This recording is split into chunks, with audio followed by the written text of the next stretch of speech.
what inspired you to start your weight loss journey? I didn't want to be fat anymore.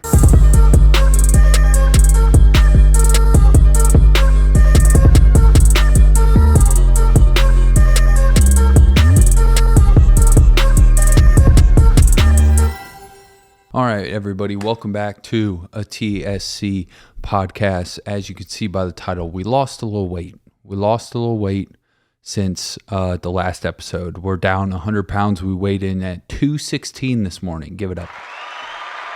Yeah. It's a lot of weight since the last, since I started my weight loss journey, as some call it. So you might see I don't have my glasses on. I don't have my glasses. I don't have my chain. I don't know where they're at. I lost them probably for the best. But yeah, so let's get into this weight loss stuff, right? So I was an NFL defensive lineman.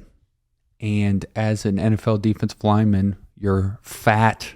You're a big old fat boy.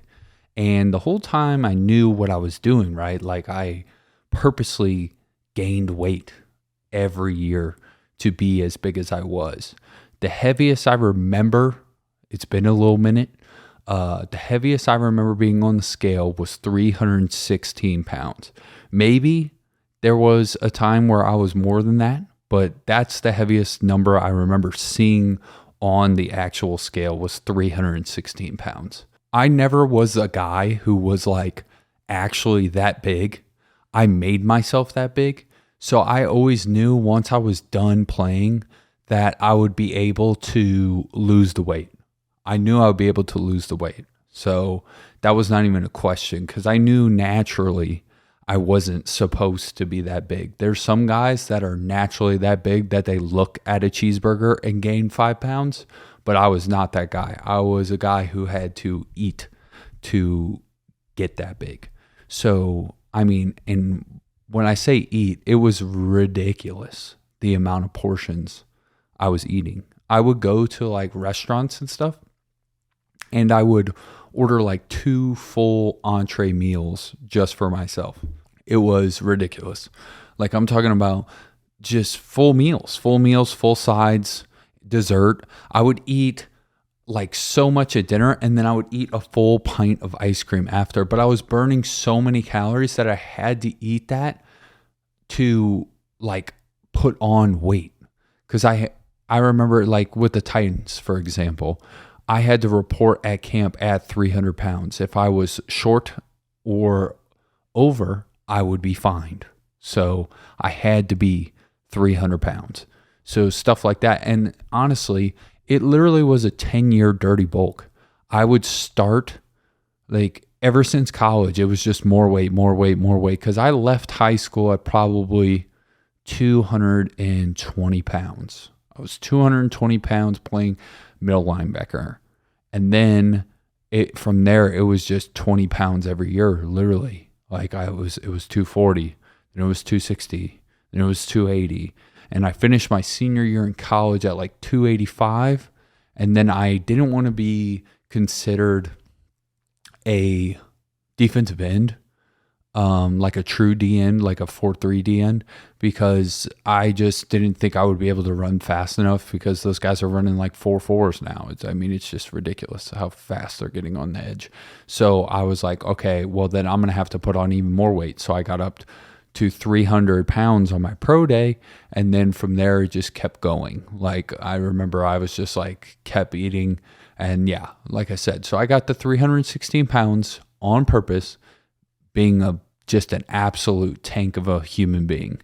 And looking back at those pictures, it's insane. So when I started this weight loss journey was when I got back from Canada, from Toronto, and I knew I was done with football. So I was actually looking forward to doing this right after football from the very beginning. I knew I wanted to lose the weight. I was actually excited. I was like, okay, finally I can get this weight up off me, right? But at first, I really didn't diet. There was no dieting. I just cut my portions at the very beginning. I literally would just eat one meal. Like instead of 2 meals, I would eat 1 meal. I didn't like cut out any foods. I still ate ice cream. I still ate everything that I wanted. And I didn't have to start dieting until I got to about 250 pounds. That's when I had to actually like monitor my food and stuff like that. So at the very beginning, it literally was just portion control because I was just so ridiculous, just an absolute glutton of food. I would just eat so much. It was insane. Like, I mean, it's just like looking back at the amount of portions, it was just like, I can't believe that I could eat that much food. Like I could never do that today. But anyways, so first it was just portion control. And then that got me to a certain point where and some of the stuff was so funny what I would eat, like, because I just didn't pay attention to calories or anything. It was just eat big, get big, right? So even when I first started dieting, I mean, I would still eat, like, I love peanut butter, and I would just eat like half a jar of peanut butter just standing there. And if you know anything about peanut butter, it's very calorically dense.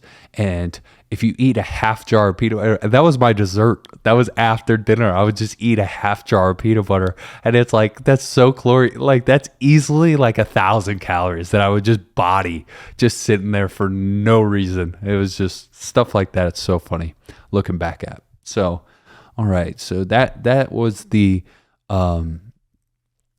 initial thought going into it was just reduce portions, lose weight. Okay. My goal for weight loss was never 100 pounds. I mean, obviously it turned into that, but I wasn't like, you know what? I'm going to lose 100 pounds. No, it wasn't that. I was chasing a look, right? I was chasing the man in the mirror, Michael Jackson style. I wanted to look a certain way. And honestly, I thought in my head that would be 230 pounds. I would reach that look that I was trying to accomplish. So, like I said, until 250, all I did was just eat whatever I wanted still and reduce portions. So some of you might be at that point where like you're eating so out of control that you could just reduce your portions to a normal meal and you'll lose a lot of weight. So when I hit 250, that's when I actually had to start monitoring my calorie intake. So I guess that will lead us into calorie deficit. I'm going to try to simplify dieting, which is not simple at all. There is so much bullshit on the internet that it gets very confusing very fast. Even for me, and like I'm a nerd about this fitness stuff, I could not imagine just being a regular folk that's not into fitness and then having to figure the real shit from the bullshit, because it is insane. It's insane. Like you'll find something that will be like, yeah, rice is bad, and then rice is the best food ever, and then oatmeal's bad, and then oatmeal's the best food ever. Carbs are bad. Carbs are great. Protein's bad. Protein's the best. So yeah, it gets very confusing very fast. So I'm going to try to clear it up in a sense of what I did and what worked for me. And you can try out what works for you. If you want to eat a blueberry diet, eat a blueberry diet. Go ahead, because there's a lot of weird stuff out there, and you can just, have at it until you hit your goals. But the way you lose weight is being in a calorie deficit. If anybody says anything else, they're wrong. Okay? You have to burn more calories than you take in. Again, you have to burn more calories than you take in. So if you eat 3,000 calories and you burn 3,200 calories, you will lose weight on that day. Now, you might not see it on the scale because it's like a longer term thing. But if you eat in a deficit of 200 every day, by the end of the week, that adds up. And then you'll see progressive weight loss over time. Now you go, okay, but what kind of foods did that? It literally doesn't matter. I mean, we can get into macros after this, but if you eat Twinkies, only Twinkies, right? And you eat under your maintenance and in a deficit, you can only eat Twinkies and lose weight still. There's people that have done studies on this stuff. So that's what also makes it confusing is people will be like, oh, this diet works so well. And it's really not the diet. You're just in a deficit by any means. And then your elimination diet was a deficit. So now you lost weight. And then you equate it to whatever it is. I only ate meat. I ate keto. I ate that. But you have to be in a deficit, right? So you could eat Skittles all day. But if you're in a calorie deficit, you will lose weight. Okay. So now that we got that covered, there's a million diet approaches to attempt, right? High carb, low carb, carnivore, this, vegan, this. Again, the best diet is whatever you can stick to the longest. What you can do for a long period of time, a long duration. That's the problem I have with keto. People love keto. They're like, yeah, it's because you see a lot of results very fast. And I mean, it does work because you're in a calorie deficit. But the problem with keto is it's very, very difficult to stick to for the long haul. And everybody makes carbs seem so bad, like the war on carbs, like carbs are the worst thing to ever happen to this planet. And it's just not true. You can eat carbs and lose weight still. There's no bad foods. People demonize foods. There's no bad foods. Are there better foods than other foods? Absolutely. But there are no bad foods. You can eat whatever in a deficit and lose weight. Does that mean you're the healthiest? No. Because if you just eat Twinkies, that's not going to, your insides aren't going to be too good. But you can eat those and still lose weight. They've done studies where people have lost weight and the benefit of losing weight is better than the foods that they ate, right? So like really, honestly, healthy foods are just for longevity, period. I'm not a fucking scientist. I'm not a scientist, by the way, either. This is just from my experience, okay? And the things that I've learned over watching thousands of hours of YouTube, and I'm just trying to give it to you in a package form so that you can also attack your weight loss goals. So I tried everything, right? I tried every diet approach. I tried high carbs for a while there. That's what I started with, was a high protein, high carb diet. But then the media got me. That's what I'm saying. You gotta be careful with that internet, dude. It'll get you. I was like, oh, carbs are bad, right? So then I tried to cut my carbs. I wasn't eating enough, period. Man, there's so much. I made so many mistakes.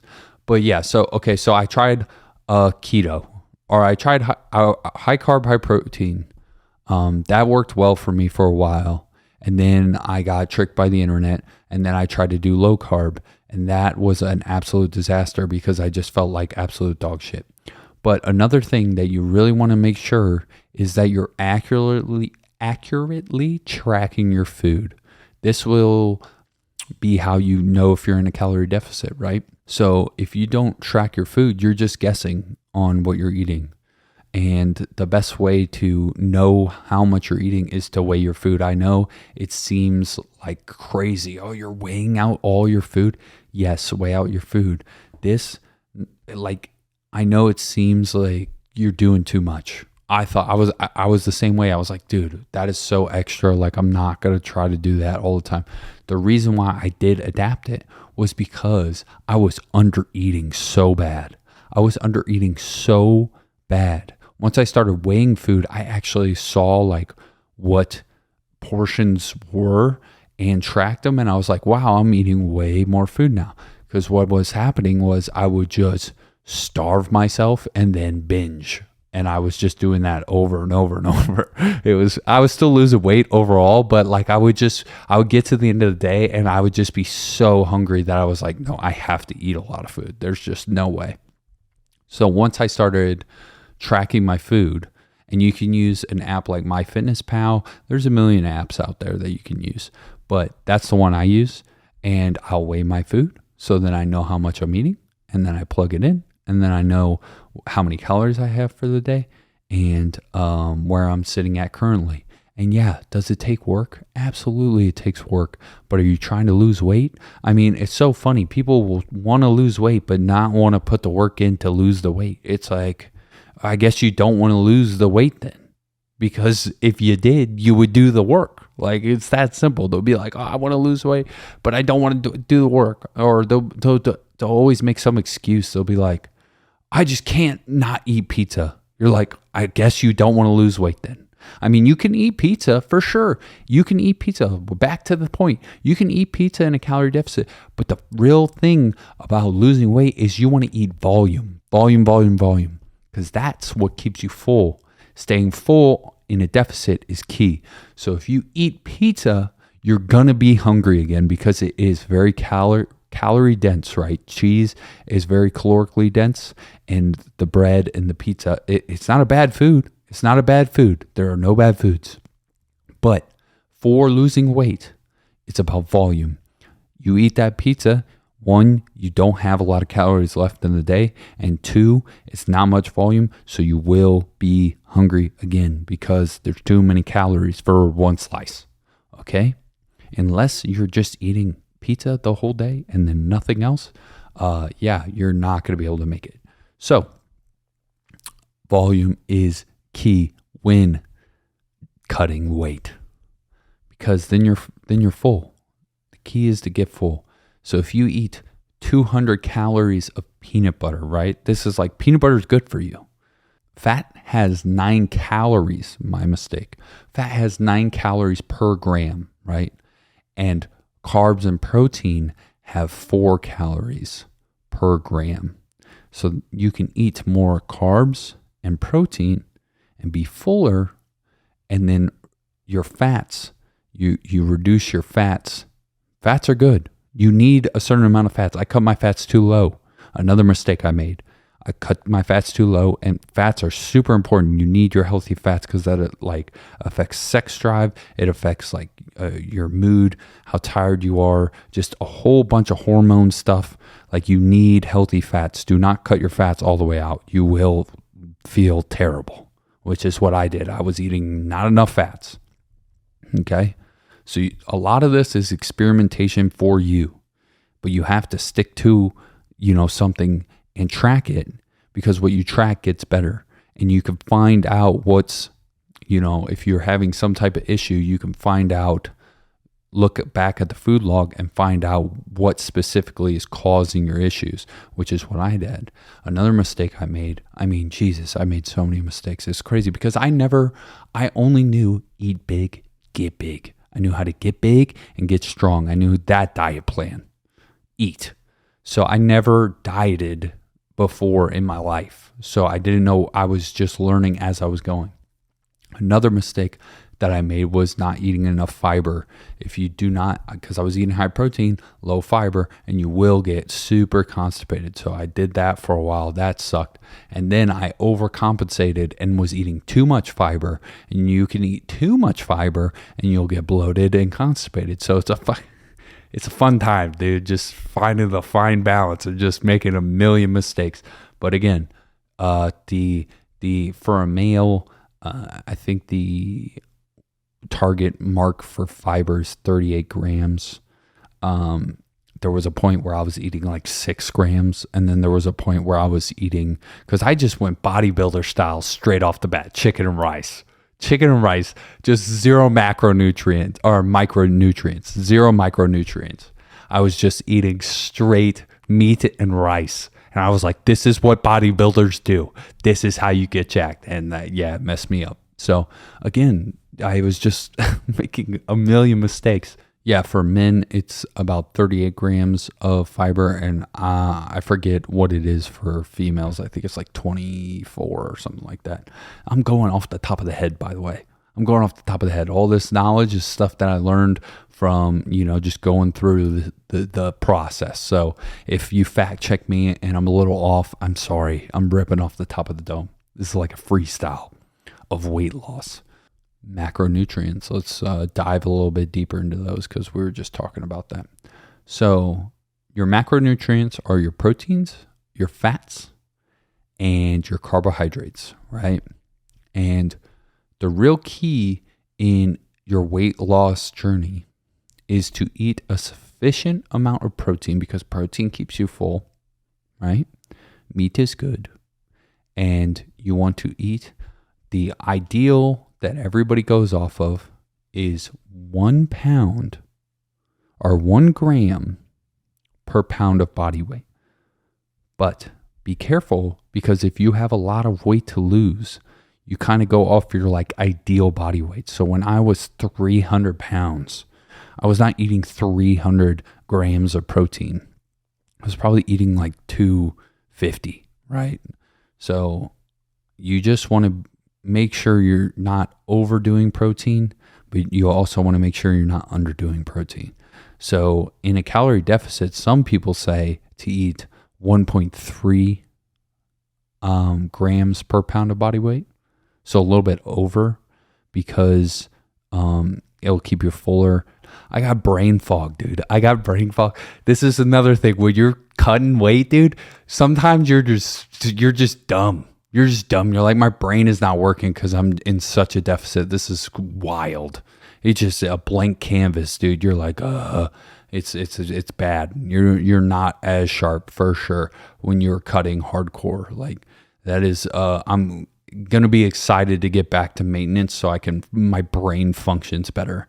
But yeah, you want to eat enough protein. Oh, so you don't lose muscle. Okay, so yeah, in a deficit, your body wants to pull muscle first. Why? Because that's what happens and it sucks. You want it to pull the fat first, but for some reason your body will just be catabolic and eat your muscle because that's just the way the world works. So it will pull muscle first. So if you're in a deficit and you're not eating enough protein, you will lose muscle. So you will lose weight. This is why you never want to focus on this number on the scale, which I did towards the end, but don't do as I do as I say. I was going for a look. I thought I was going to hit that look at 230. I did not hit that look at 230. I kept going down and I got to about like 220, 225 and I hit the look and I go, yeah, but I'm really close to like 100 pounds and 100 pounds sounds a lot cooler than 80 whatever pounds or 90 pounds. Again, brain fog. So I was like, let me get to 100 pounds lost. So that's what I did. I wanted to lose 100 pounds, which is never chase the scale because again, I probably lost some extra muscle mass that I didn't need to lose and not fat. But again, I was having problem with protein, not consuming enough, but just with constipation issues and stuff like that. So I ranged from 0.8 grams per pound of body weight to 1.3. So anywhere in there, I was sitting at. I really did not. There was a point where I did not go over 1 gram per pound. I just couldn't do it because every time I did it, my stomach would just get all messed up. So I stayed in that 0.8 to 0.1. You just need a sufficient amount of protein. Now, this is where everything gets tricky is carbs and fats, right? So you actually don't need carbs at all. Your body can function off of protein and fat alone. This is a ketogenic diet, and this is the biggest fad. Carbs, though, fuel performance. They fuel performance. So when you're an athlete, you're used to eating a lot of carbs and performing. This is why people say like carb up before a big race or stuff like that, right? Eat carbs because they fuel performance and they will make you feel better in the gym, running around, in daily life. Carbs fuel performance, period. Your brain runs on glucose, which is carbs, And carbs are great. They fill your muscles up with glycogen and you get jacked, dude. Carbs are the best and they taste the best and you can eat a lot of them, right? But it's very easy to overeat carbs. You can cut fats very low, but you cut them too low, you're going to start having issues, which is what I did. I cut my fats way too low and then I had to figure that out and rebound them. I was having all types of issues. I mean, it was just a nightmare. But then I started eating a proper amount of fats, healthy fats, avocados, peanut butter, eggs, with the yolk. And we figured that out. Okay. So you have to just, figure this stuff out as you go. Right now, my split for macronutrients, I think, is a 40-30-30 split.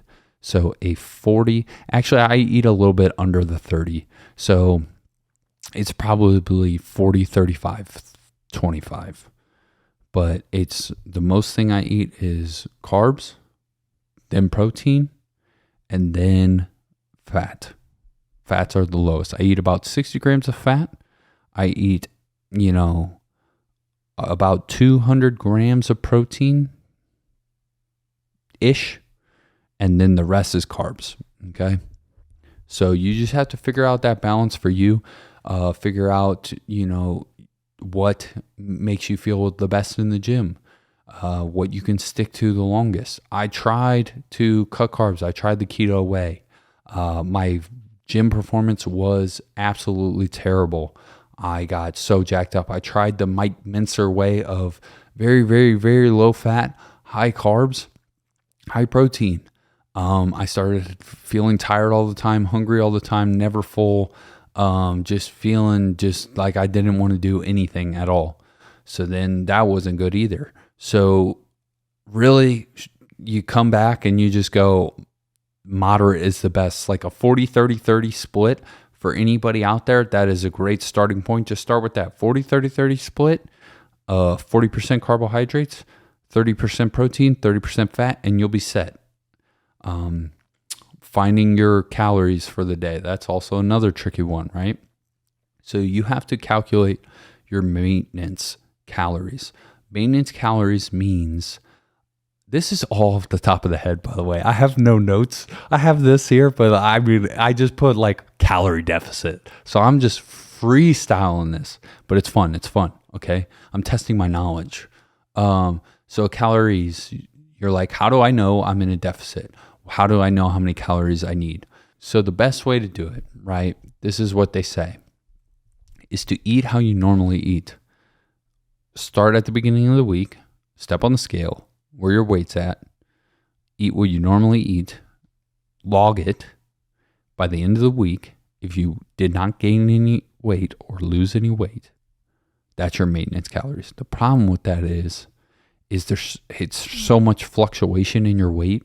I mean, you could just have a bunch of salt and water and you can gain 5 pounds in 2 seconds. So like, that's a tough one to do.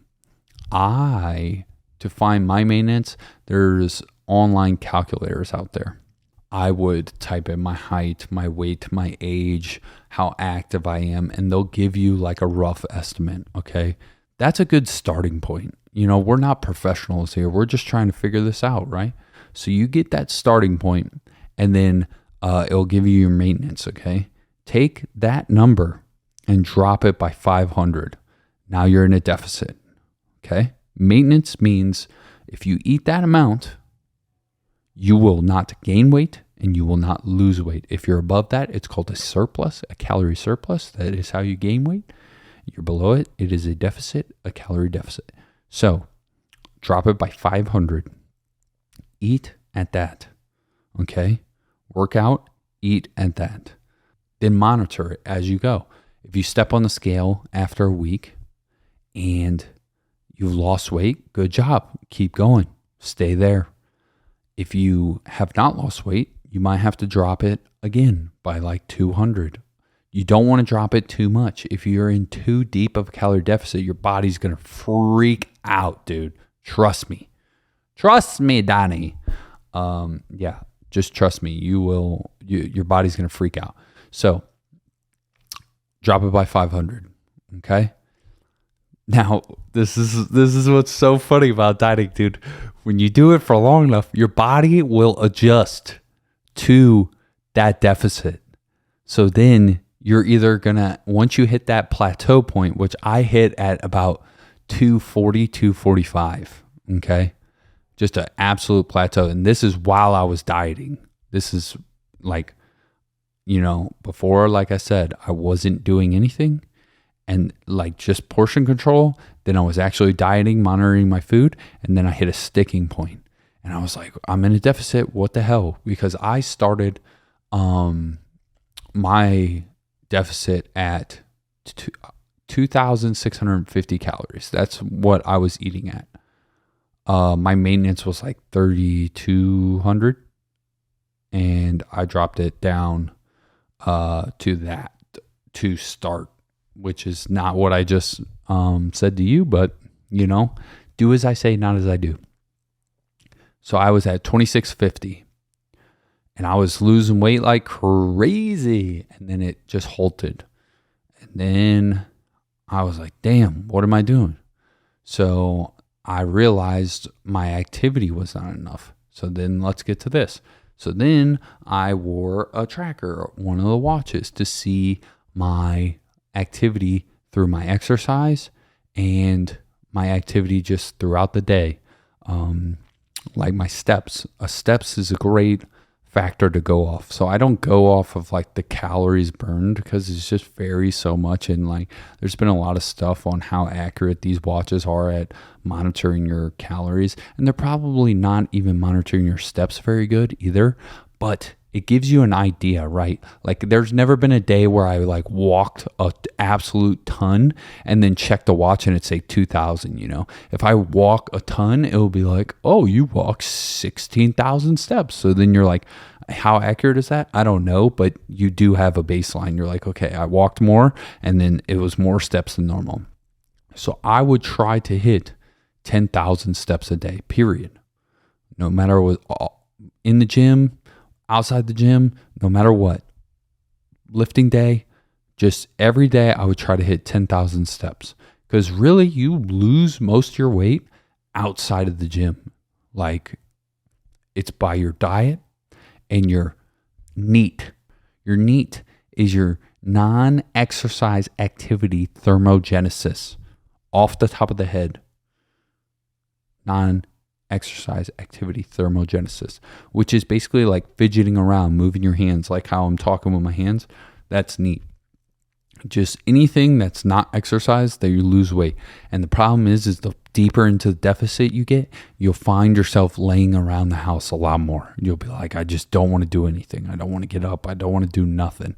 So discipline becomes a big key here, because you just don't want to do anything. The deeper you get into a cut, it's just crazy. It is crazy how like just dead you feel all the time. It's, food is important. Yeah, so you just got to monitor your activity as well, because that's how you know, okay, I have my activity, I got my food log. Yeah, does this stuff take work? Yes. Do you want to lose the weight? Yes. Okay, well, you got to do the actions to put yourself in a position to lose weight. If you just gonna will it into existence and hope you're in a deficit and all this, you're just never gonna figure it out. So just, yes, you have to track your stuff. Yes, you will get results. Period. Done. That's simple. Be in a calorie deficit and start eating with what you want still, but just reduce it down and track it. Find your maintenance, drop it by 500, eat what you want, and then just keep it at that calorie deficit.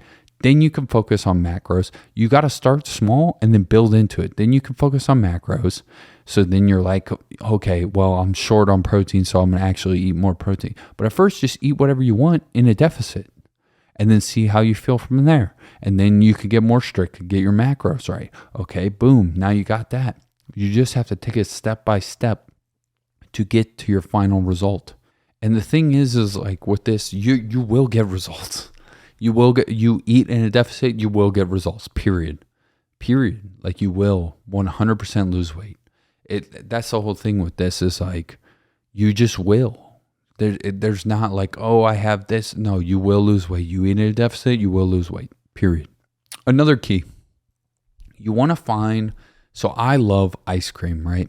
You want to find good substitutes for food that is calorically dense or not that good for you, okay? There's so many options nowadays that you want to find just substitutes for the foods you like. So I love ice cream, but ice cream is very calorically dense. I used to eat a pint of Haagen-Dazs every day. You do that now, man, you're going to be hurting with the rest of your day eating. So I found Greek yogurt ice cream bars, which are only 100 calories per ice cream bar, which is great because normal ice cream bars are going to be like 200, 300 calories for a bar of ice cream. You're like, damn, I'm not going to be able to eat that because I don't have enough calories left in the day. So that was one substitute. So there's a lot of things you can do. Eat fruit instead of sweet stuff. One crazy thing is my diet got so bland that certain things actually taste like so sweet to me now that I can't eat it anymore. And one of those is ketchup, which is crazy. Ketchup is too sweet for me to eat. I was eating it on a burger with my pops, and I was just like, I can't do this. Like, this is too sweet. It's ruining my burger right now. But yeah, that's besides the point. But it's just crazy how your palate switches. So like, if you're like, oh, I hate this food, like eat it long enough, you'll like it. One, and two, you won't have those same cravings for some of that like sugary stuff. My exercise split. Let's go over that. My exercise split. So what I did was I switched. So in football, we did very explosive movements, powerlifting type of movements, Olympic type of movements. So cleans, hang cleans, deadlifts, snatches, stuff like that. I switched to more of a bodybuilding style, like hypertrophy type of training. So higher reps. Still pushing myself, right? You want to push yourself, progressive overload, which means that if you're lifting and you lift, you curl the 30s for 10, try to curl you can progressive overload in any ways. You can progressive overload by reps or by weight. So if you curl the 30s, right, and you curl it for 10, you can try to get 11 next time. Or you can go up 5 pounds and now you have 35s and you're trying to curl it to 10. So you just want to progressive overload in some type of fashion for all your lifts. This will help you maintain muscle. So that's a big key too, is lift. You have to lift while you're losing the weight. Because if you don't lift, again, your body's going to eat your muscle first. The biggest key when you're cutting is to try to hold onto muscle. And the two factors in doing that is eat enough protein and lift weights. Eat protein, lift weights. People become cardio queens and just hop on the treadmill and they suck all their muscle away. And you spent all those years gaining that muscle for absolutely nothing. So lift weights and eat enough protein, okay, in your deficit. But my exercise split, so I would do Monday. Let's go. So my days are a little off. I shifted them because of work. I have to work out before work. So I shifted my workout days so that I only have to wake up super duper early. Actually, I wake up super duper early every day. I literally wake up at 4:15 every day and go before work. But regardless, I shifted my lifting days. So Monday, I would just go in, do cardio, stretch, do whatever, but at least cardio. And for cardio, right, I switch it up. You just need to get it in. Walking's a big one because the thing is you're going to up your cardio regardless. And you hit a certain point where, like I said, you hit those sticking points and you're going to either have to drop calories or increase activity. And I'd rather increase activity than drop calories because you hit a certain point where you're like, I'm not going below these calories. I mean, this is already not enough food and then I'm not dropping any lower. So I'm going to increase activity. But you want to be careful of doing that too early because your body will adjust. And if you have nowhere to go, you're going to be doing hours of cardio and have to drop calories. So be careful. Do it slow. It's a long process. I mean, this took me, not from 316 because I was still playing ball, but like I started, if you really want, when I got back from Canada, I was about 290 pounds. My heaviest was 316. That was when I was playing in Arizona. Then I was about 290 when I got done in Toronto, and that's when I started. So from 290 to 216, that took me like a year and a half. I think that's how long it's been. Maybe, yeah, a little over a year and a half. So it was a long process. It's a slow process. It's not overnight. So it's longevity in this game. So you need room to go down. So small deficit, long time, cardio, start, and then drop it as you go. Or increase it as you go. Drop the calories as you go. Okay, so I would walk. Walking's huge. Walk on a treadmill. Walk on an incline treadmill. Walk through the neighborhood. Walking's great because it's not very difficult to do. You can do it all the time. You don't have to warm up because I'm a big warm up guy. You don't have to warm up, and you can just walk and get your calories burnt that way. I would also run. I would ride the bike. I would do anything, any elliptical, whatever type of cardio you want to do, you can do. So Monday, cardio. Tuesday, cardio. Wednesday, I would do shoulders and triceps. Very bodybuilding style. Shoulders and triceps. So high reps, progressive overload. Then I would do back and rear delts. I would do back and rear delts. What is that? Thursday? Friday, cardio again. Saturday. Oh, and I also did cardio on my weight days too. I do cardio every day because walking's like not really cardio, dude. You're just walking. You walk regardless. It's not like this is a specific workout. Like you walk anyways, so you're going to walk more. I like real cardio days. I would walk, but like every once in a while when I was feeling good, I would run. I'd switch it up. But yeah, like I just don't consider like walking a workout. So people are like, yeah, I work out 7 days a week. It's like, yeah, I'm working out 7 days a week, but some of them I'm just walking. Is that really a workout? Who knows? Friday cardio, Saturday chest and biceps. Sometimes I'll throw triceps in too to get another extra bump, be jacked, dude. Chest, biceps, and a little triceps, and then Sunday legs. I would do legs, and I did cardio on all those days, and definitely on leg day I walked because I'm not squatting and running no more. Those days are in the past. But the biggest thing is consistency is key. You don't have to commit to that schedule. You don't have to commit to, doing everything as crazy as I did it, because I'd take it to the extreme, baby, all the way. You can really scale it back to what you do. If you don't exercise at all, hey, just start walking, get your 10,000 steps in, add some resistance training. You don't even have to go to an actual gym. Do some push-ups, get a pull-up bar, do some lunges, stuff like that. You don't have to take it to, again, all of it is sticking to it as long as you can. If you do go too extreme too fast, which is what everybody does, they go to the most extreme. This is why I hate when it's like, oh, I started keto. I've never been on a diet period. I've never tracked my calories. I'm going to do keto. And then like, yeah, you're going to lose some weight, but then you're not going to stick to it because you've never even done the small things. You have to build.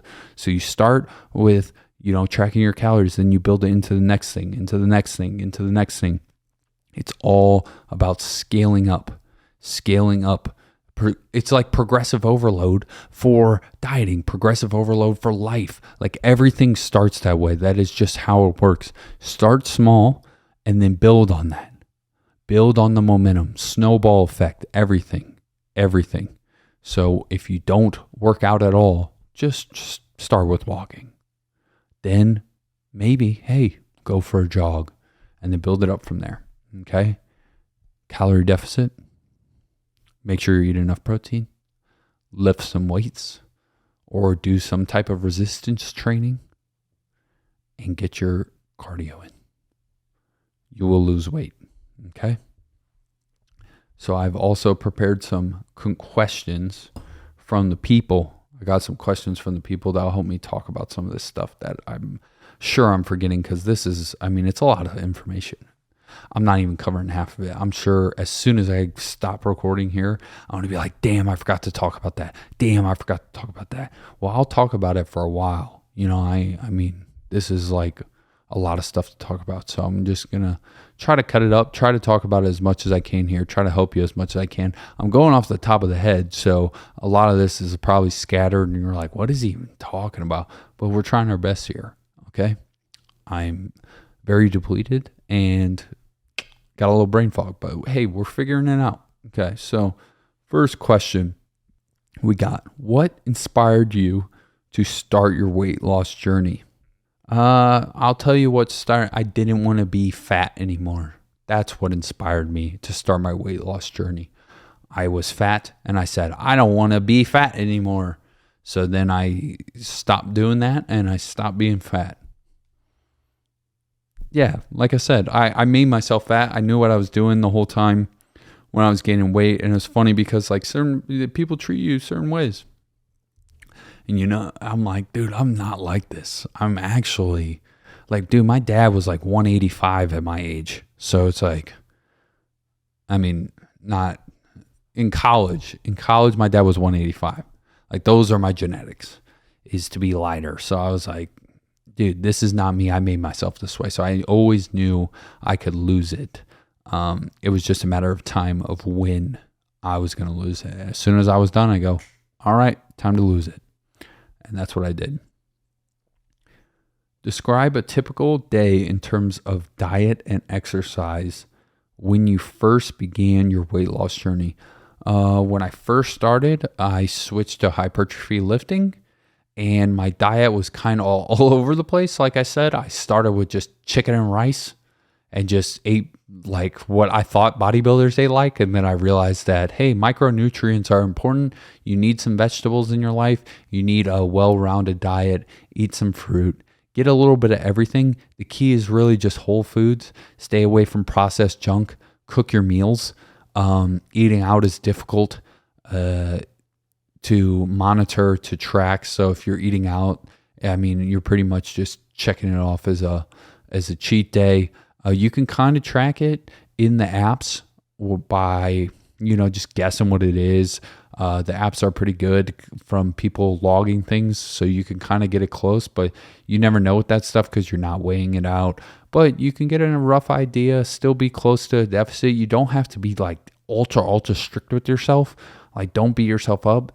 Just rally. If you eat over your calories, just rally back the next day. You'll be all right. Consistency is key. It's a long game. If you eat over, just don't go too crazy. Don't eat like 7 cheesecakes, you know? If you go over a little bit, so say your calories are 2450, which is what I've been doing for probably the last month. Some days, dude, I would just be like, you know what? I'm going to eat a little bit over. I would eat like 2,700. And then the next day, guess what I did? I ate 2,450. And if you do 2,450, 2,450, 2,450, and 2,700 one day, and you're in a deficit all those days, you're in a deficit overall. Even if you go over, right? If you're in a deficit for 6 days and you go over by just a little bit into a surplus, you're still in a deficit for the week. It's a longevity game. Were there specific goals you set for yourself at the start of your journey? Yeah, it's the specific goal I set for myself was to not be fat anymore. And I wanted to look a certain way. So I did what I had to do to lose weight. Can you share a moment or experience that significantly tested your dedication to the weight loss process? How did you overcome it? Yeah, so just when I was going through the diet process, there was plenty of times that I was tested. I still think I'm being tested right now. It mostly just dealt with hunger, and trying to figure out the right diet for me. So you have to, you know, a lot of it's trial and error.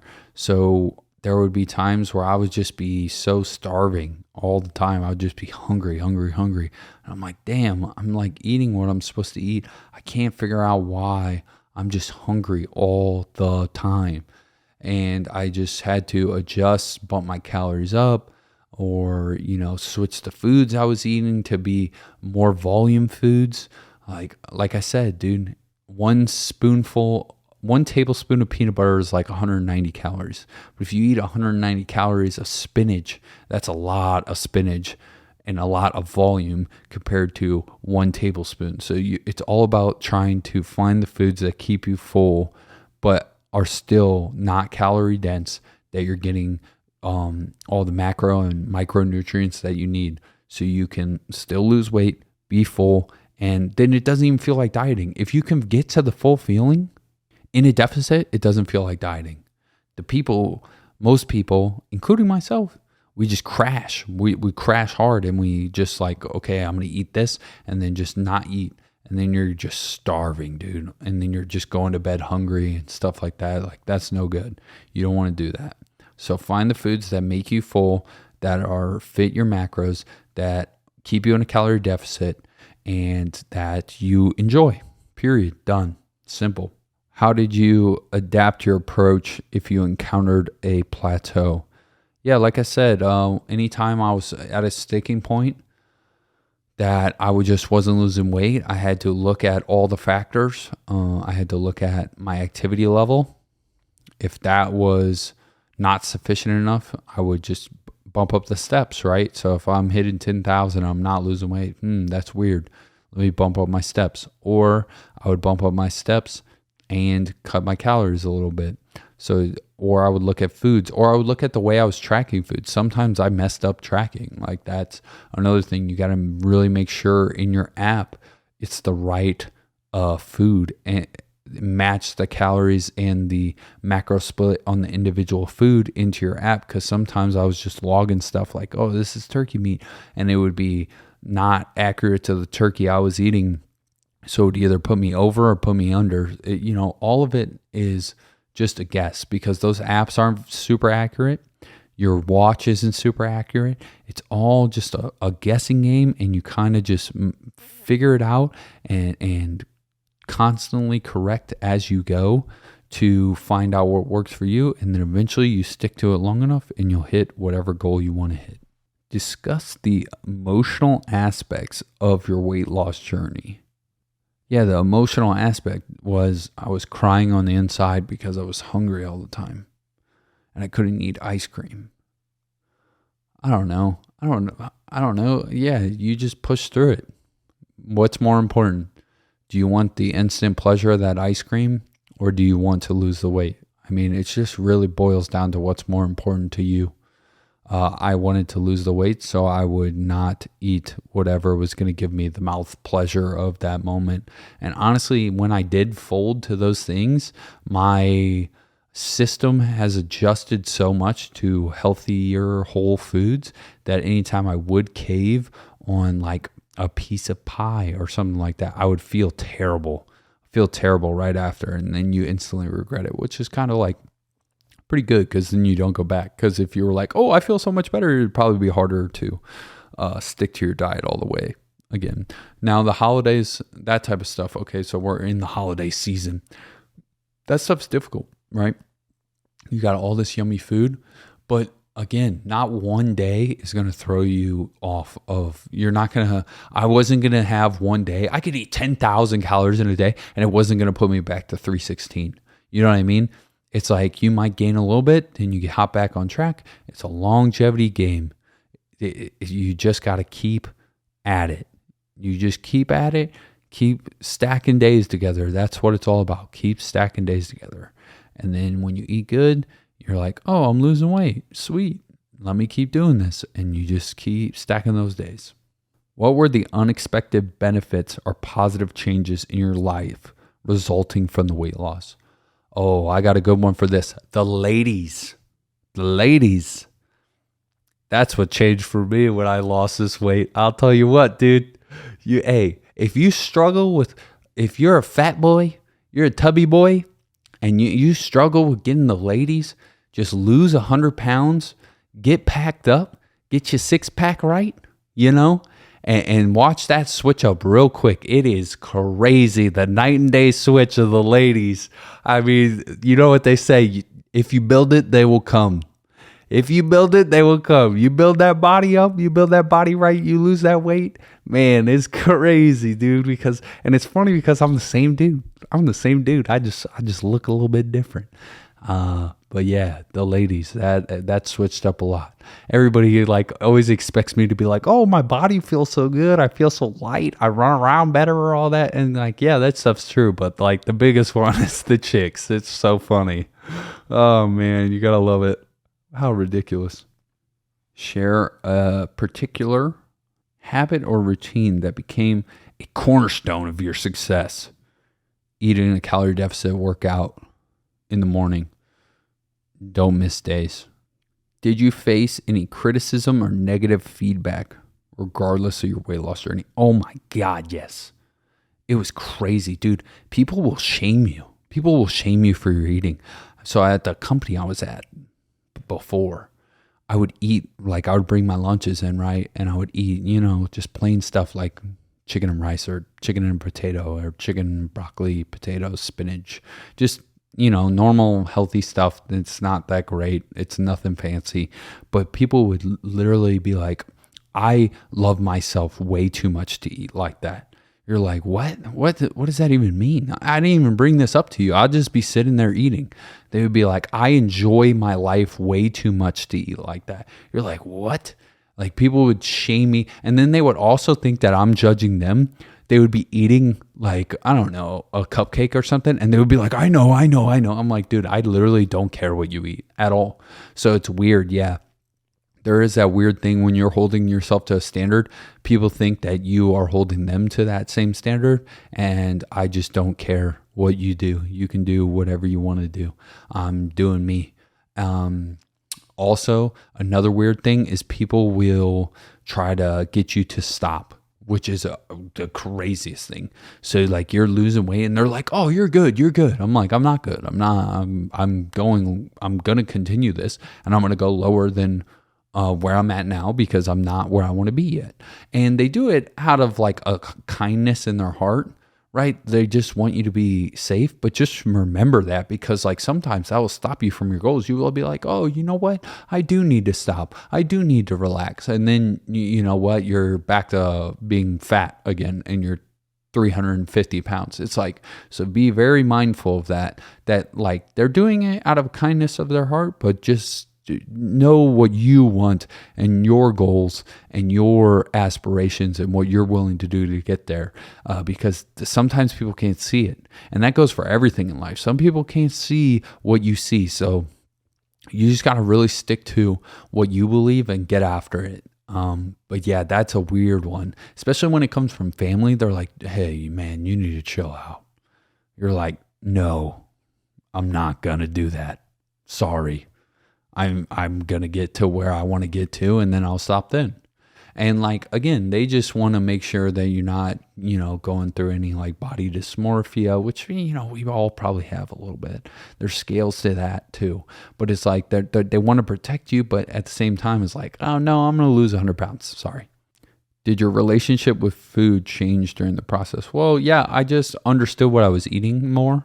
So like the peanut butter thing, that is a great example. I used to I love peanut butter so much, and I don't villainize peanut butter. I'm not like, oh, peanut butter bad. I just wouldn't eat half a jar for a dessert after dinner.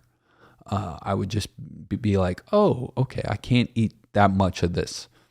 When I bump my calories back up to maintenance, which is what I'm going to do now because I hit this goal and I'm like, really need to. I've been dieting I've been in a deficit for a very long time and my body needs it to eat at maintenance for a little bit. But I'll eat peanut butter again. I'll eat peanut butter sandwiches, all that, because I'll have more calories to play with. But yeah, I just had a greater understanding. And that's the thing with measuring your food too. You think you have to do it forever. Eventually you're from doing it so much and doing it so routine, you'll kind of have an idea of how much calories are in stuff, what things are. Like you're like, okay, I need some fats. Let me eat some avocado. Or I need some fats. Let me eat an egg, a whole egg. So you can kind of, understand, and then you get better ideas for portion sizes. You're like, when you're weighing it out, I weighed everything in grams. You can get an idea. You're like, okay, so I ate, my lunch, a lot of times I would eat turkey, right? So ground turkey, I kind of know what 200 grams of ground turkey looks like because I ate 200 grams of ground turkey for like so many days that I would just be like, okay, this is what it looks like. So if you do get to a point where you don't want to track anymore, you kind of have an idea of what the food is and what's that. Another thing I did, I forget this because I don't. Most people drink soda and stuff. And I don't. I just drink water. Like literally the only drink I drink is water and black coffee. But yeah, cut liquid calories. Liquid calories, you're not going to be full and you're doing yourself a disservice. So if you drink soda, stop that immediately. I know that's going to be a hard one for most people, but I stopped drinking soda a long time ago because my dad, when I was a young buck, little kid, he told me if I drank soda, I wouldn't grow. So then I stopped drinking soda completely. So shout out to him for that one, because I never grew a taste for soda and I hate soda. Like anytime I try it, I'm just like, that's disgusting. How do people drink that? So again, yeah, your taste buds will change. If you quit soda for a long time and go back, you're going to be like, oh, I can't believe I was drinking that. But yeah, it's so weird. The number one skill of the human body is adapting. It really is in every way, like physically, mentally, it can adapt to a lot of things. It's kind of unbelievable. But yeah, cut liquid calories. Don't drink because dude, you go to the Starbucks and you get the frappe, caramel, whatever. Dude, that's like 300 calories right there. It's like a milkshake. And you're like, damn, I could eat a lot of food for 300 calories. So yeah, so just keep it to water, tea, and condiments. I cut my condiments as well. Condiments, I use condiments on everything, but practice safe condiments. Yeah, I use condiments on everything, but there's condiments that are 0 calories. So really I put mustard and hot sauce on everything. I would put relish because pickles are 0 calories. I don't know how that is, because it's like a food and you're eating it and it's 0 calories. You're like, how is that possible? I'm eating something. But yeah, some pickles are 0 calories. Hot sauce, like I said, yeah, I would just eat that because that adds up too. Like ketchup, like whole sugar ketchup, not the reduced sugar, but the full like normal ketchup, dude. I mean, you can add 100 calories easy. I used to eat so much ketchup. It was just little stuff like that, like learning as you go. You're like, damn, I didn't realize how much calories was added by ketchup or like mayonnaise. I mean, mayonnaise you kind of knew, but like ketchup, I didn't know that one at all. I didn't realize because I used to put ketchup on everything and I would drench it in ketchup, like eggs and, just meat and burgers and everything, fries. I would just load it up with ketchup, but yeah, stop doing that. There's a lot of little weird food things that you would learn all along the way. But yeah, cut your liquid calories. Stop drinking that. If you do need to drink soda, you can drink the diet sodas, but then you got to deal with the aspartame stuff. There's a lot of science on that says that the weight loss is actually more beneficial than the risk of the aspartame. But water's good, tea's good, black coffee's good. I would drink Gatorade. Maybe every once in a while, not really Gatorade, but like a liquid IV or something like that when I was like super dehydrated, and that has calories in it, but that was about it. Mostly just water and coffee. What would you say the most challenging aspect of losing weight for you personally? Top of the head, not eating ice cream. No, what was the most challenging? I don't know, just getting used to being hungry all the time and all my workouts. My workouts were very challenging. Mostly the lifting, because when you get in a certain level of deficit, dude, lifting gets so hard. I lost a lot of strength, by the way, too. You want to kind of like minimize that, but I think I made so many mistakes as I was going that I didn't realize what I was doing until about halfway, so I lost a lot of strength. I'm still strong. Like, don't get me wrong, like compared to the average human or like the average person my size. But compared to what I was at 316, you really realize how beneficial that extra weight is. Because I used to just throw around weights, and I look back at old videos of me lifting, and I'm just like, dude, I cannot do that anymore at all now. It's crazy, dude, how like much your strength sacrifices in a constant deficit. But yeah, so the most challenging aspect, yeah, probably just getting through workouts on days. Trying to like balance your carbs around your workouts so you don't bottom out, because I would just get so depleted and I would just be like, dude, this sucks. Like I just would feel so weak and worn out. But now what's weird, what's really crazy is my body is so used to that now I get that feeling. Again, your body's so good at adapting. It's unbelievable. I used to, if I had that feeling in the gym, I would have to eat something or drink something with sugar right away, like a Rice Krispie treat or a Gatorade or a Body Armor or a Snickers bar, something to get that quick sugar in me, and then I'll be boom, ready to go. Now, obviously, I didn't do that. I wasn't eating the Snicker bar. I wasn't doing none of that.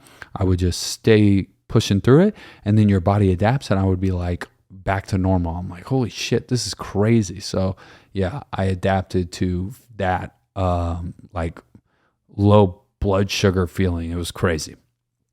Again, I'm not a scientist. I'm not telling you what to do, but hey, this is what worked for me. Were there any resources, books, or specific individuals that provided invaluable guidance or motivation for you along the way? Yeah, David Goggins. They always say you are the 5 people who you surround yourself with. Well, I don't really surround myself with a lot of people right now that I want to be like. So in order to get to where I want to get to and accomplish the goals I want to accomplish, I isolate myself a lot, which is good and bad, I guess. I don't know. I do it and I enjoy it. But I do surround myself with guys like that by listening to their content a lot, reading their books. David Goggins, Jocko, 50 Cent, those type of guys that I very much admire. I would listen to their books. I would listen to their content all the time. And those guys would keep me motivated. They have a lot of good tips. Please go check them out. They got a lot of stuff out there in the world of the internet and media. And I just would surround myself with them because that would be my advice to anybody. If you don't like the people that you're around, not that you don't like them, but they're not on the same mission as you. If your family's not on the same mission as you, surround yourself with people on the internet. Hey, I could be one of those people for you. That would be awesome. I would love to do that. And just seek guidance in those people that you look up to. That's what I've done. So maybe that is helpful to you. And maybe I could be that person for you. That would be cool too. How did friends, family, and your community contribute to your success? They didn't. Not really at all. Yeah, my friends thought I was crazy. They were literally like, what the fuck, dude? You're going too far. And my family kind of did the same thing. I mean, they helped. Not really. They didn't really help too much. But the crazy one was the community, because like when people see you doing better, they like just want to, like, I don't know what it is. They feel like you're judging them, or they see like what they could do, and they are reminded that they're not doing that, and then they take it out on you. It's the weirdest interaction, because I'm not even talking to them or anything, and they'll come up to me and just let me know that. I'm like, what? I'm just eating my potatoes, dude. I don't know what you have going on that you feel like you have to tell me that you love your life better to eat the way that I eat. I don't know what that has anything to do with anything, but yeah. So just be careful for all that. You don't need a lot of guidance. This is a 1-versus-1 battle. It's you versus you every day. And that's in all of life. Like, all these principles really carry over to anything in life. This is you versus you. You don't need your family to back you if you want to lose weight. You don't need anybody to save you to lose weight. Like, you can lose weight on your own. You can do it. You put in the work, you watch your food, and you get your activity in. I mean, you'll lose weight, and how far you want to take that is up to you. And you can accomplish that goal, and you don't need anybody else, and nobody else can do it for you. So like, you don't, it's not even like a cocky macho thing. Like, you don't need anybody. It's like, you really, like, they can't do it. You have to lose the weight. They can't do it for you. Might help you with meals and guidance and stuff like that. But yeah, I mean, I just really attacked this thing on my own, and I wanted to be the person to go through the trials and errors so I can share it with you guys, so I can share it with my family. I have a lot of information from my mistakes that I pass on to people so that they don't have to make the same mistakes as me. My sister right now, she wanted to lose a little bit of weight. She started doing it on her own. She reached out to me. Hey, guess what? She ran into the same mistakes I was making, so I was able to help her and get her on the right path way faster than her trying to figure it out. And that's like the whole thing about like mentorship. It's just, you find people to learn from their mistakes, so you don't have to go through those same trials and tribulations that they had to. You get to learn from them in a way faster manner. So if a person loses 100 pounds, they know a little something about losing weight. So it might not work for you specifically like to the same thing, but if you ask me for advice, I can probably guide you in somewhat of a direction to help you lose weight. Describe a breakthrough moment or milestone that made you realize the progress you had achieved. I would say when I hit losing 100 pounds, but really it was like once my abs started to show, that was pretty cool because I never had abs my entire life, so I didn't know how like far I had to go to get abs. And then once like they were popping through, I was like, oh, that's pretty cool. I got abs. I didn't know that was possible. And then like from there, just looking back at those pictures of when I was in the NFL and just thinking about like how much I was eating and stuff like that, that was always fun because oh my God, I was a monster, like just a monster human being. And then now I'm just like, and it's funny. So back then when I would wear like my NFL gear when I was working out, people would always come up to me and be like, hey man, who you play for?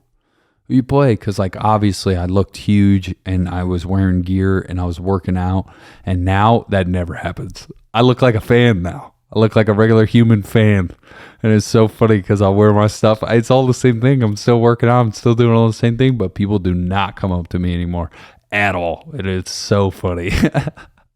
They're just like, oh, he likes the Titans for some reason. It's great. How did you handle setbacks or moments of temptation during your weight loss? You just hop back right on the horse, dude. So if you have a day where you just end up cheating on your diet, and it's not cheating. You like that word kind of makes it like you're bad. If you just overeat one day, you just eat a little bit more. The next day, you just rally back and you just stick to what your deficit. One day is not going to kill you. It's when you get in the surplus of weeks, 4 or 5 days in a row, that's when you're going to start to put the weight back on. That's when you're going to start to really decline, is when you're eating like that, or you're really going off the rails. But if you just hop back right on, get right back to it, even if you take a weekend off, like some people coach that. Some people coach a deficit and then like refeeds, and will refeed on weekends. I never scheduled in a cheat day because I knew there would be days where I'm with my family and we're going out to eat multiple times and stuff like that, to where I wasn't going to be able to track very accurately, and I would probably eat over my allotted amount for the day. I would probably still be in a deficit just because of how much I was working out, but I just never planned a cheat day. Life would happen, and then I would, ultimately end up cheating. But like, I just don't know if it's the best thing to plan those cheat days, because if you plan the cheat day every single time, like once a week, I just feel like it's going to be harder to make progress. It's going to be a lot longer. Just let life give you the cheat days. So just stack as many good days as possible. Some days you'll be like, you know what, today's the day. And then you just do it, and then you get right back on the horse. Or then, you have family in town. It's Thanksgiving, it's Christmas, whatever. And you have one cheat day, but just have the discipline to get right back to it after that and just continue your weight loss journey. Share your perspective on the difference between dieting and adopting a sustainable, healthy lifestyle for long-term weight loss management. There's diets, and then there's something that you can stick to forever, right? Like, I'm not going to be eating 2,400 calories forever. I'm bumping it back up to 2,900 and seeing if that's my maintenance. And then we'll go from there. If I still continue to lose weight, I will bump it up even more. Bump it up to 3,000, and then just keep doing that till I hit my maintenance, where I'm kind of, depending on my activity level, I'm either gaining or losing. But I'm going to go up to maintenance for a while and then try to put on some strength. They call it main gaining. And then if I hit a certain point where I have a little bit too much body fat, I will go back into a cut. And I'll just do that forever, pretty much. That's the problem with diets, right? Like, if you follow the blueberry yum yum diet, where you only eat blueberries, it's just not going to work for the long haul. And this stuff is all about longevity, because if you crash diet and you only eat eggs, 2 eggs a day, and you're going to lose weight. Why? Because you're in a calorie deficit. You eat 2 eggs a day. Then eventually you're going to not eat 2 eggs a day, and then you're going to gain weight again, because you're going to go right back into a surplus. So it's like, you just got to figure out what works best for you. If that is keto, if you function well on no carbs, perfect, dude. It's a great diet. There's a lot of benefits to it. Just make sure you're getting your healthy fats in there and eat enough protein. You don't need carbs to survive. Me, I couldn't do it. I tried it. I said, nope, not for me. So you got to figure out what works for you. I need carbs to function. Maybe one day I find out that I can do that, maybe in older age, because carbs make everything grow. And when you get older, you don't want cancer. So you can limit your carbs and you might avoid some cancer, I guess. But carbs make everything grow. So if you're trying to grow, if you're trying to get big, eat a lot of carbs. But yeah, so I'll just basically shift back and forth from whatever I want to do longevity wise. But yeah, you have to find out what works best for you. But eating pizza and ice cream and donuts every day is not works best for you. You have to be realistic, because some people will just be like, I just can't give up Krispy Kreme donuts. I just can't give it up. It's like, I guess, but I guess you also don't want to lose weight, because you can eat those and lose weight, but again, you're just not going to be very full. It's all about being full in a deficit. Looking back on your journey, what advice or words of encouragement would you offer someone who is at the beginning of their weight loss journey? 1, reach out to me and let's work together, because I'll give you a plan. I'll help you out. Be a guide that someone can reach out to when they're losing their weight, when they get stuck on something, and they can have somebody to reach out to, because I had to figure it out. And that's kind of annoying. Sometimes you're at a loss. You're like, damn, is this it? Is this it? But like, if you reach out to somebody who's done it before, I can pretty much figure out. And if not, I can get you there a lot faster than if you try to figure it out yourself. So 1, I would say, reach out to me. Let's do this together. 2, I would say, you don't need anybody. And stick to the basics. Don't do anything extreme. Stack your days together. Start small.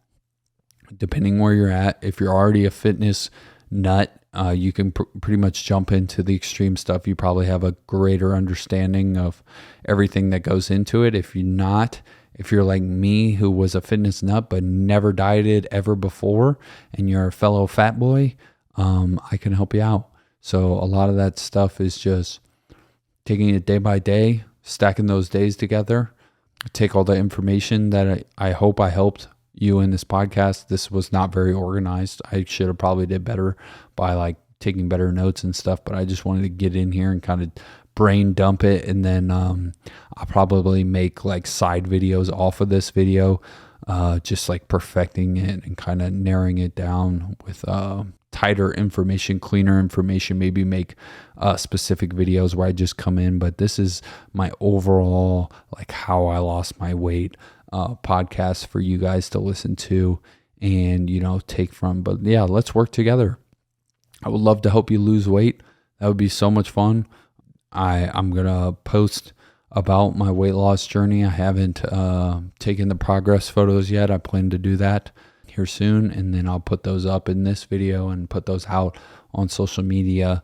And in there, I will ask for some people to help them lose weight, people that are serious about losing weight and need some help and need some guidance.